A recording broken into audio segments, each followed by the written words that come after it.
Good morning. This is Faith in Our Hometown, brought to you as a community service and sponsored by Mercy Hospital, Joplin. And now, here is your host, Father Jay Friedel.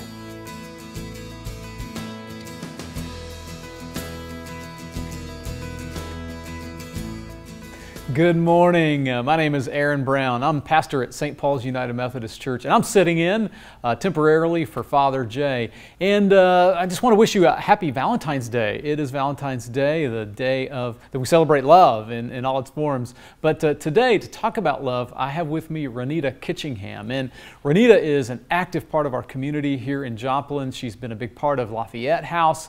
And as we visit today, we're going to be talking about love and how experiencing unconditional love, sharing unconditional love can allow us to change our hearts, and in the process, we sort of get to change the world. So, what a great day to be talking about love here on Valentine's Day. So go, get yourself a cup of coffee, and we'll be right back with Renita Kitchingham here on Faith in Our Hometown.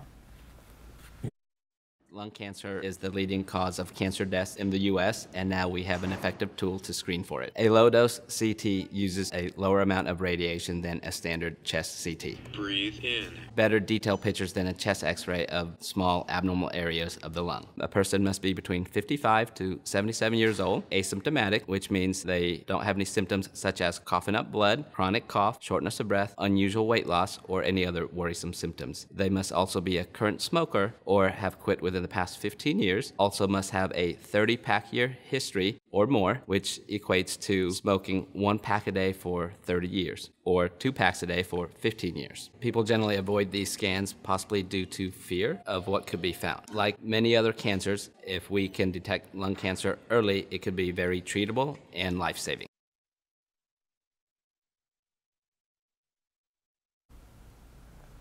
Welcome back. My name is Aaron Brown. I'm pastor at St. Paul's United Methodist Church.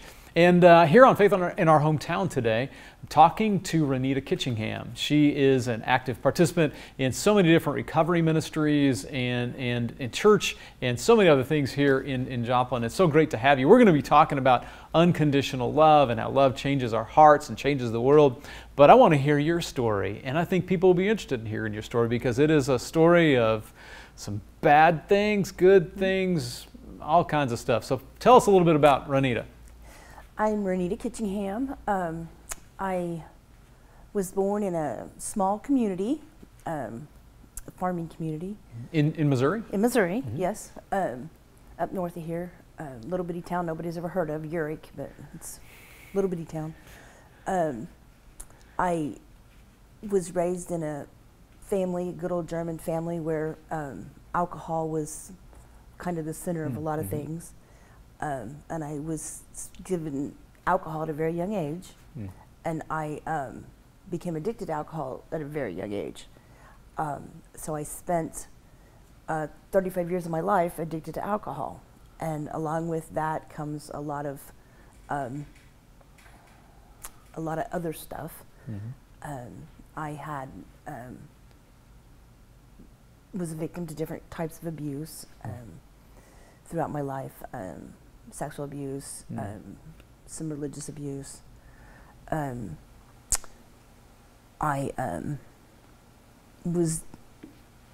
was very early addicted to alcohol, and whenever you're addicted to a substance, you don't have the ability to experience love like a normal person would. So I grew up my life pretty much not feeling love. My family loved me, but I didn't know how to feel that love. Were there others in your household that had abuse issues, substance abuse issues? Yes, my stepdad, he was an alcoholic. He was a really bad alcoholic. There was other family members that drank a lot, but I don't know that they actually had, they were more social drinkers.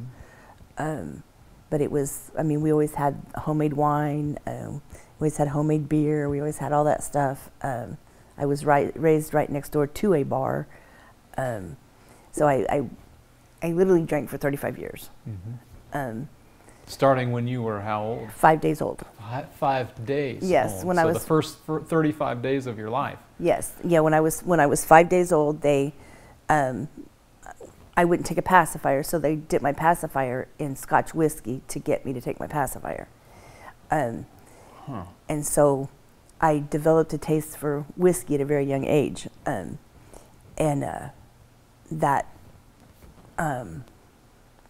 change you. Yeah, it does. Sets very a much course, so. sets Yes. a trajectory in your life. Right. So what happened at age 35 that something changed there? Yeah, a lot of things changed. A wonderful woman, she's passed away now, Sister Lorraine Bible. She was from Springfield. She came in and took my kids away from me and pretty much forced me to go to treatment.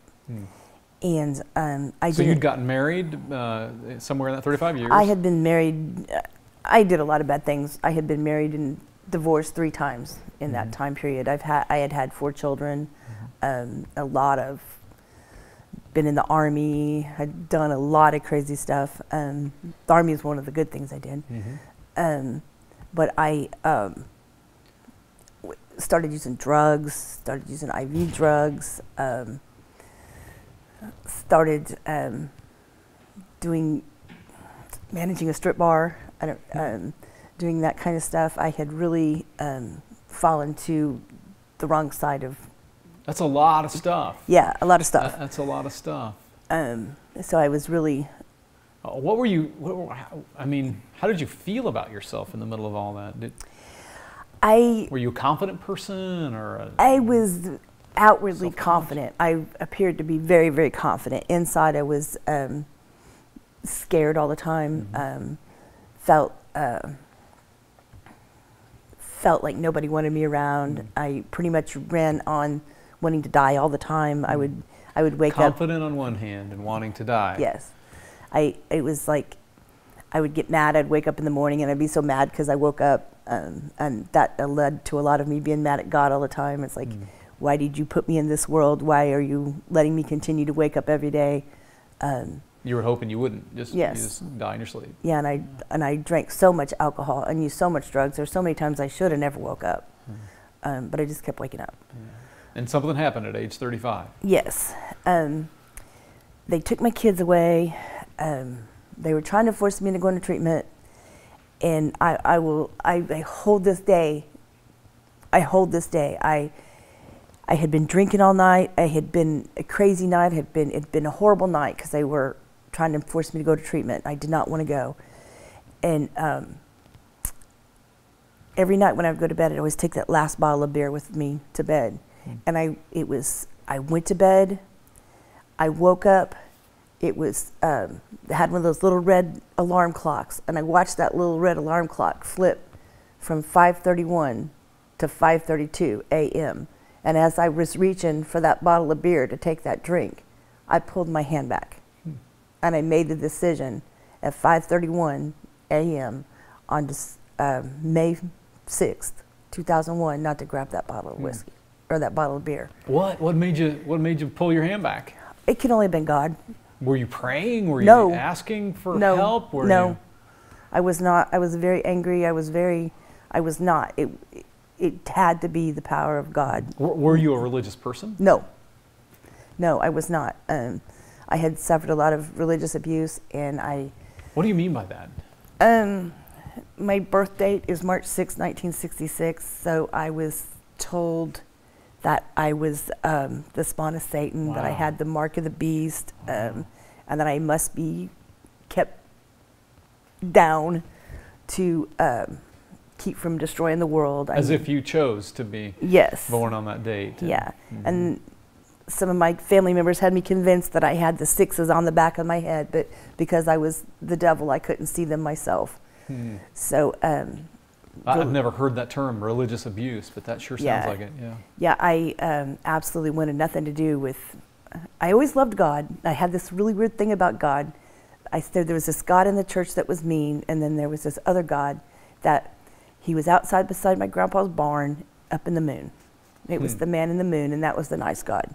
And I would sit out in my grandpa's yard, and I would look up at the moon, and I would feel love from that good God. And so I had this special little relationship with the man in the moon. Did your God. family go to church? Yes, they were a very strong Catholic family. Very strict, a lot of, you know, everything that goes with. So you had some input, some religious input Yes. in your life, Yes. but it just got twisted into you are not welcome into this goodness Right. of who God is. Right, and there was a lot of other. My mom had me, or my mom got pregnant with me before she was married, so that was all a big bad thing. So I was told I carried the sins of, that the child carried the sins of the mother, and so it was. Yeah, I'd call that religious abuse. Yeah, I exactly. didn't want anything to do with church. Why would or you? anything. Yeah, why would you want to be Right. a part of a faith or a religion or a God who treated you like that? It Right. somehow made you less than. Right. Why would you want to be a part of that? Right. Yeah. But again, back to something happened when you're 35. You had your kids taken away. You're forced into rehab. I was forced. And where was that? Where did you go? I went to Lafayette House. Ended up at Lafayette House.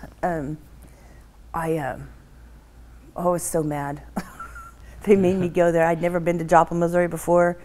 Had no idea what it Coming was. from Urich, it's like the big city, right? Yeah, it was like, it was terrifying coming, because I mean 433 people is the town I grew up in, coming to Joplin. And they forced me to go to treatment, and Was it like a court order kind of thing? no, it was the nuns. It was Catholic nuns, which is worse than a court order. But it was Catholic nuns forcing me to go to treatment, and and even no matter how mad I ever was about anything, you could say no to God before you could say no to the Catholic nuns. You just didn't tell the nuns no. But they told me that But they did it out of love. They You're did it saying out- they were yes. firm and they got the job Yes. done, but they were working out of love. Yes. Yeah. It was definitely out of love, but I sure didn't feel love at the time. So I ended up at Lafayette, mad, angry, hated myself, hated because it was all women, hated the women, I hated men, hated Christians, hated kids. I was just so full of hate and ugliness and anger, and then they plopped me in this place. And I didn't want to be there. I didn't want to be anywhere. I didn't know how to do anything other. So I Something happened there, though. yes, something something happened happened there. Well, I'm going to make you pause right there because we're about to go to a break here, a mercy minute. But Okay. what we're going to hear is going from that dark time to a place of light. Yes. And did you say that happened on February 14th? There's something that happened? No. That was making peace with kind of loving Jesus. But this date, the February 14th, Yes. is an important date Yes. in your history and in your story. Yes. So we're going to be back here in just a few seconds, talking with Renita Kitchingham. Her story of moving from darkness into light, her story of moving from a whole bunch of hate into a place of unconditional love. I want to know how that transition takes place. So if you will go freshen up your coffee, come right back. We'll be back right after this Mercy Minute. You're watching Faith in Our Hometown on KSN TV, brought to you as a community service and sponsored by Mercy Hospital, Joplin.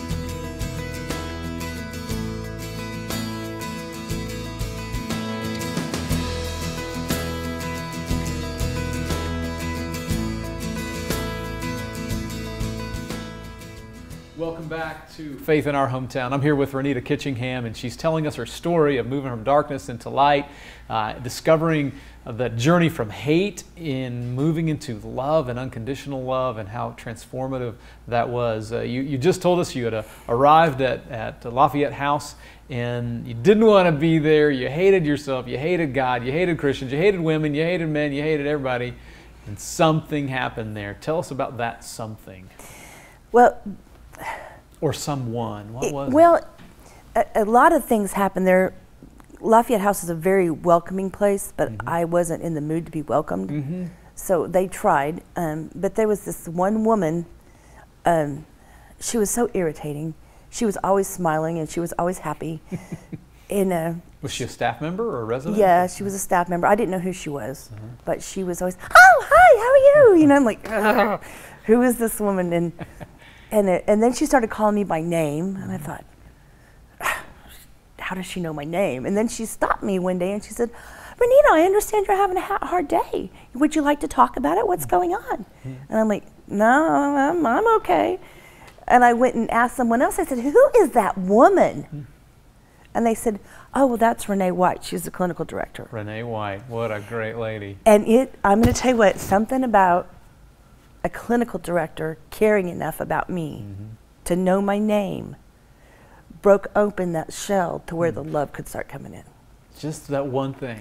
Just that one thing. Calling you by name. Just calling me by name and caring if I was okay. Yeah. And that was like, that cracked open that shell to where the love could start coming in. I think it took a lot longer for people to start seeing it, but I could start feeling it. You felt it. I felt it.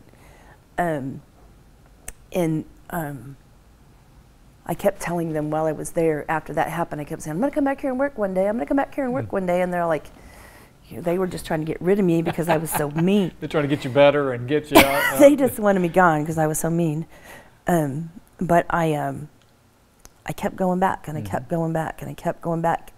Now, did you live there, or were you? I was a resident there for like 9 weeks. And they had programming there while you're there? Yes, or they I went things through you are there for treatment. recovery. I was there for treatment.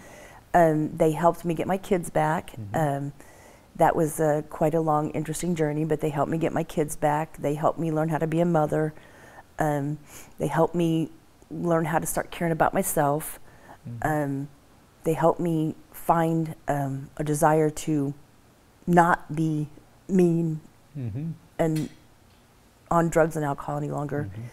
And so I started learning to love myself, learning to like myself. I didn't love myself yet. I was learning to like myself. And I was at a meeting to pick up a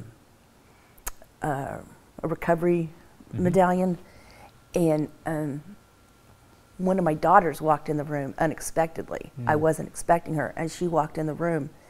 How old would she have been at the time? She was 15. Yeah. And I just started crying when I seen her, and it was like love was just pouring out of me. It was like an experience I'd never felt before. I could not hold it in any longer. It was like love was pouring out my eyeballs. It was pouring out my nose. It was just, it was this whole feeling of love that. Those aren't tears and snot. That's love. It's love. It was not tears and snot, but it was I was just so overwhelmed with love that I actually was loving this child who had been my possession for so long. My kids had been my possessions. They were my kids. You can't tell me what to do with my kids. These are my kids.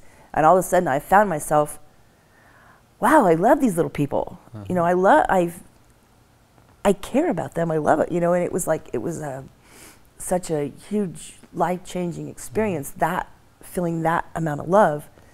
And then as things started going on, I started trying to make peace with church. I started trying to go into the Christian community, and I met Pastor Doug Wilkerson. Okay. And he was... What church was this? Central Christian. Okay. And he took the time just to let me be hateful about church, because I was hateful about it. And he let me have the time to be hateful about church, and he just kept loving me, and he just kept loving me. And he let me go through that process and let me change and let me make peace with God. And that's what I was talking about on February 14th. He was trying to teach me, all this stuff, and I was reading, it was July 14th, 2008, I was reading a meditation, February 14th? February 14th, yes, February 14th. I was reading a daily devotional, and it was talking about the things that you need to do before you have a mate in your life, because February 14th is about being in a relationship. Love, yeah. And it was talking about having all the things that you want in a relationship, writing all those things down, and then finding those things in Jesus. And then once you find those things in Jesus, a mate will be brought into your life when it's time, and you will be able to rely on Jesus instead of that mate. And they said that when that happened, that everywhere you looked, that mate would be, or that person would be. And it was, the next month, because I made that list, I did all that, started pouring myself into Jesus, understanding that I didn't need that love from a man, I needed that love from Jesus. Start with God first. Yes. And move Yes. from there, yeah. And so I finally got over myself and went to church and got saved. And as I was walking out of church that day, I ran into this little bald guy, who is now my husband. The little bald guy who's here in the studio Yes. with us. Yeah, he's now my Does he husband. mind being called the little bald guy? No. Okay, all right. No, he knows who he is. But, and there's before that, I'm just going to put this in there real quick. The 3 years before that, I kept seeing this bald man all over town carrying this great big huge cross, and I was so angry at him because I thought he's like, who is this guy? He thinks he's Jesus. I even was going to run over him with my car one day. And I'm like, oh my gosh, he's so crazy. And my daughter says, no, you'll break the windows out of the car. Not worried about the guy, but the car. No, no, now I'm married to him. Yeah. But that was another, part of me disliking this individual so much, and then ended up now married to him. That's been another big transformation. And I know we're getting close to. Well, what would you tell people about, how can people experience unconditional love? How would you tell folks that are watching? And we all want that. We long for love that has no qualifiers. You have to learn to love yourself. If you can't love yourself, it's hard to accept love. And one of the big things for me is understanding everybody deserves to be loved. If it hadn't have been for the people in my life that loved me until I could start loving myself, that loved me unconditionally, Pastor Howie Nunley, What a great guy. I know, he's another one that just kept pouring love all over me, and he's another person I couldn't stand, but he just kept pouring love. And you and your husband now work at that church, right? Yes, yeah. Okay. Yep. And he's one of my most respected people in this whole community is him. But it's that loving people until they can love themselves,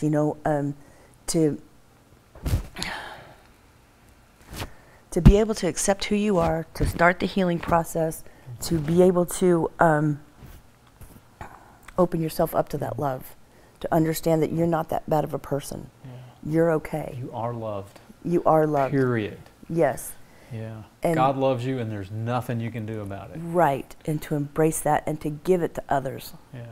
To share that love with others. Well, you had said in part of your story, when you first went into Lafayette House, or not long after you arrived there, you're like, I'm going to work here someday. Did that happen? Yes. I started working there in 2003. Throughout the years, I've been there for almost 18 years. I absolutely love the place. I do every chance I can to give that love that was given to me back to pass it along. The ladies that are there. I have literally been able to pour love on thousands and thousands of people, women, and I live for it. I live for helping other people. I think what your story offers is that story of hope, that there is another Renita Kitchingham out there somewhere who is like, I hope I don't wake up tomorrow. I hope that I can numb the pain enough with drugs or alcohol or whatever that I don't wake up. And I hope whoever that is that you're watching, that they're watching and can hear your story, that love can change everything. Yes, absolutely everything. Yeah. So what would you tell folks about, Lafayette House and hope and possibility? Give yourself a break. Give yourself a chance. Lafayette House will give you a safe place to grow and to start the healing process until you can learn to love yourself and then give that back to others. It's beautiful on the other side. recovery is a beautiful thing, and it's so much better on the other side. Please come. Please come home. Well, I appreciate your story, Renita. It's a great story of hope and light and life and love. I feel better just having sat in the same room with you today. Thank you. And I know that you've given yourself in lots of other ways helped to start The Rock, which is the Recovery Outreach Community Center here in Joplin, through Ascent Recovery. I mean, you are in it to win it and offer that light and hope in so many different ways. So thank you for being here. And people can find you on Facebook, right? Absolutely, I yes. sent you a friend request today. Yes. So they can find you on Facebook and hear your story and hear some hope. Well, we got to wrap up for this moment right now, but here we are at Faith in Our Hometown, and I hope that you'll be back just in a few seconds right after this Mercy Minute, and we'll be wrapping things up. See you in a few seconds.